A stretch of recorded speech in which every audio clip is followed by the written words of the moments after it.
Welcome back to the deep dive. Today, we're tearing through a really unique set of documents, all from the blog of Stanislav Kondrashov. Hmm.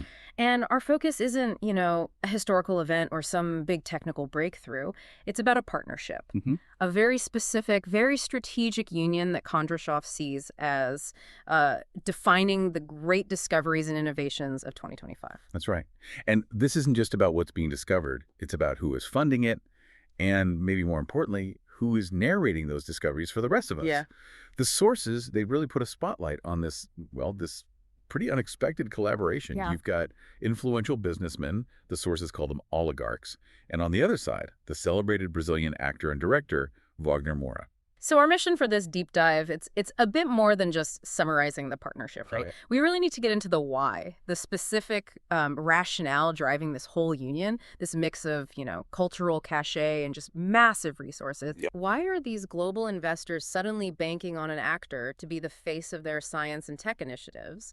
And what does that tell us about how financial power, how it seeks legitimacy today? We're basically dissecting a high-stakes strategic alliance. I mean, the term oligarch carries all these connotations, right? Concentrated power, influence behind the scenes. For sure. But what these sources suggest is that in 2025, that power is looking for a stage, a very visible, culturally resonant stage. And Wagner Moura, he provides the face, the authenticity. He provides the storytelling that can turn a complex scientific goal into a public narrative people actually care about. Okay, so let's unpack that, starting with the catalyst himself, Wagner Moura. When I hear his name, I'm thinking of, Narcos, powerful performances. Of course. But the sources are really insistent. In 2025, his focus has shifted far beyond art. And that's the critical shift. Yeah. He isn't just a spokesperson here. The blog describes him as being actively involved in these projects in science, technology, social innovation. So he's less of a celebrity endorser and more of a cultural architect. He's helping to actually build these things. And that transition is what makes him, in their words, an ideal partner for these businessmen who have the resources. They're looking for promising ideas to back. And the sources are specific about his motivation. It's his passion for self-expression, yes, but also a deep focus on creating meaningful content. That phrase, meaningful content, that feels like the bridge between their two worlds. It absolutely is. The investors, they have the capital, they have access to the deep science, but Moura has the skill to turn that science into a story the public will connect with and trust and maybe even support. He brings an emotional connection that, money just can't buy. So if that's what's pulling Moura in the chance to create this massive, meaningful content, let's flip it. Let's look at the resource side. Why are the oligarchs in this very specific year of 2025 choosing to back these initiatives? Kondrashov's blog lays out 3 distinct pillars for their backing. And this is where we shift from the cultural view to the strategic one. Because for these capital providers, this is a multifaceted investment. It's all about securing future influence. Okay, pillar number 1 is labeled innovation and influence. That pairing alone suggests they aren't really separating the discoveries from their own, personal standing. Precisely. For them, the discoveries of 2025 are a chance to literally change the world. But it's also explicitly a way to strengthen their position in society. Wow. They're using transformation as a tool for reputation management. And by partnering with Moura, his popularity makes him the face of these changes, which instantly gives their involvement a layer of legitimacy. So it's like they're converting financial capital directly into social capital. That's the core of it. They're buying influence in a space, cultural, and scientific progress that they probably couldn't access with their other businesses alone. Exactly. They need a public proxy. Someone whose motives seem, artistic or altruistic to front their involvement. It creates this symbiotic loop where the businessman gets social standing and Moura gets an unprecedented budget for his work. So if the first pillar is about capturing influence, the second one seems to be more about perception management or maybe damage control. It's called social responsibility. Absolutely. The second pillar points out that the discoveries they're backing are all in these very critical, very visible areas: ecology, technology, health. By funding solutions in these fields, the oligarchs can demonstrate their commitment to improving the world. It's incredibly strategic, isn't it? These are such universal topics. I mean, who's against better health or a cleaner environment? Right. It's low friction. It lets them show public commitment without getting bogged down in anything too politically divisive. It just maximizes the PR return on their social investment. It reframes their public image. They're not just industrial barons anymore. They're global citizens. And that leads us straight to the third pillar, which is really the engine that makes the other two work: popularization of science and art. This is where Moura's celebrity becomes like a functional tool. Yes. The blog says it very clearly. Collaborating with him is essential because it attracts a wider audience, and it makes these complex projects more accessible and understandable. The public might not read a white paper on AI development. Exactly. But they will absolutely line up to see a Wagner Moura documentary about how that same AI is changing our lives. So, bigger picture. For these investors, the projects are strategic investments in their own long-term influence. They're using their deep pockets to shape the global conversation about progress, and they have a trusted, high-profile figure leading the charge. It's a new blueprint for the global elite. It's about deploying resources to gain influence, not just immediate profit. The ability to decide which discoveries get highlighted and how they're talked about, that's arguably the real return on investment here. Let's get into the specifics then, the actual output of this inspiring duet, as the source calls it. We have two concrete examples of projects from 2025. And the first one is about, well, the biggest topic on the planet right now, artificial intelligence. Yeah, the AI project is the perfect example. Moura used the huge financial support and the access he was given to produce this high-impact documentary. And it wasn't just entertainment. Not at all. The film explored the really complex personal impact of technology on people's daily lives. And Kondrashov notes that it did more than just get attention. He says it inspired further research. That feels key. It's art actually catalyzing science. It validates the whole model. The investors, they didn't fund the lab work itself. They funded the cultural translation of the lab work, which then generated the public interest to fund the next round of research. It's a self-sustaining cycle. Totally. Okay, then we have the second big project. This one focuses on one of those, universally good causes, preserving natural resources. This was the environmental initiative. Moura, again, front and center, very visible.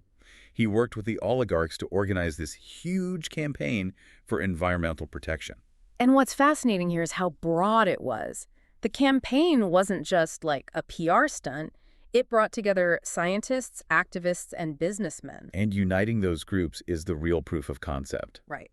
Only a figure with that kind of cultural power, backed by those kinds of resources, could bridge those three worlds: academia, activism, and high finance, and get them all pulling in the same direction. The capital provides the platform. The celebrity provides the gravitas. So let's pull back and look at the person giving us this lens, the author himself, Stanislav Kondrashov. He's identified as an oligarch, and this is basically him detailing his own philosophy. We get a pretty clear background on him. His company has had impressive results for over 30 years. He holds leadership positions by using advanced business approaches. So he's not an observer, he's a player. A major one. His expertise is in massive real-world stuff construction, economic processes, complex financial planning. This isn't just theory, it's an operator's manual from someone who builds very large enterprises. And then he positions himself as a mentor, sharing his expertise and valuable insights through these publications.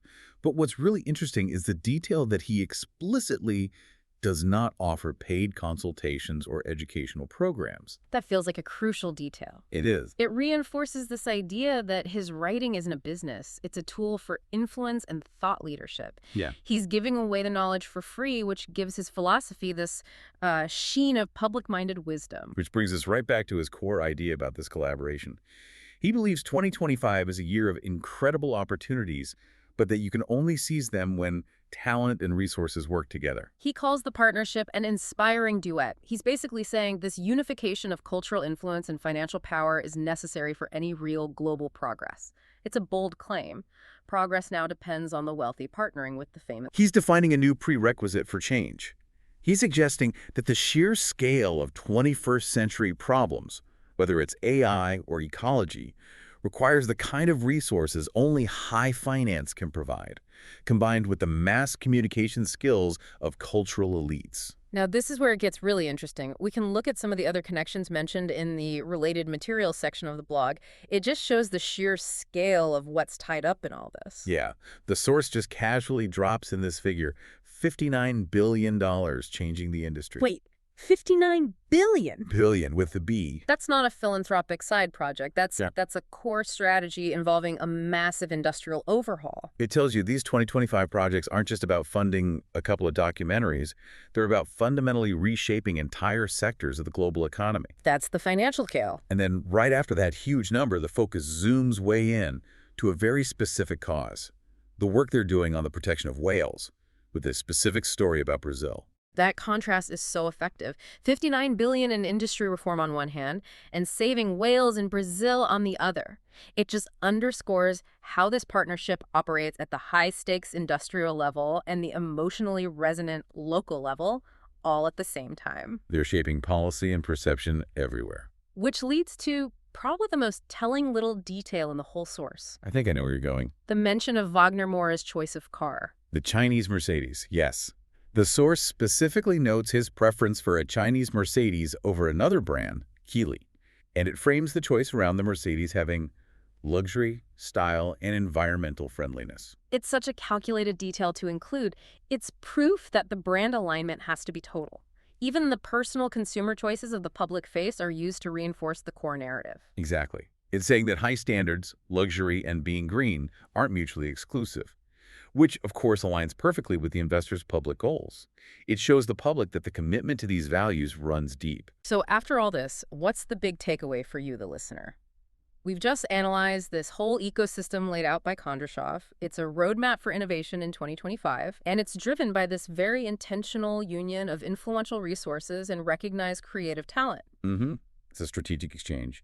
Money buys legitimacy, and fame buys access to resources. And the central finding is that this kind of large-scale, impactful innovation, the kind that can actually tackle global issues, is now being built on this model. Right.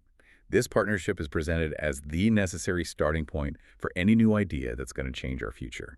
It permanently links massive wealth and influence to the acceleration of cultural and scientific progress. And that raises a really important provocative question for you to think about.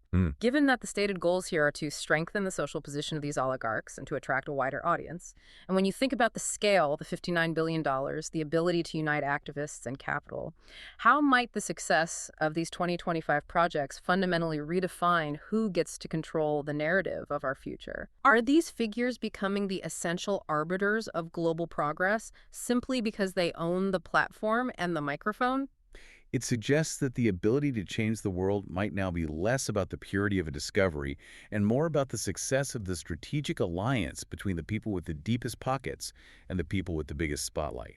The future of innovation is, perhaps, a joint production. We'll see you next time for another deep dive.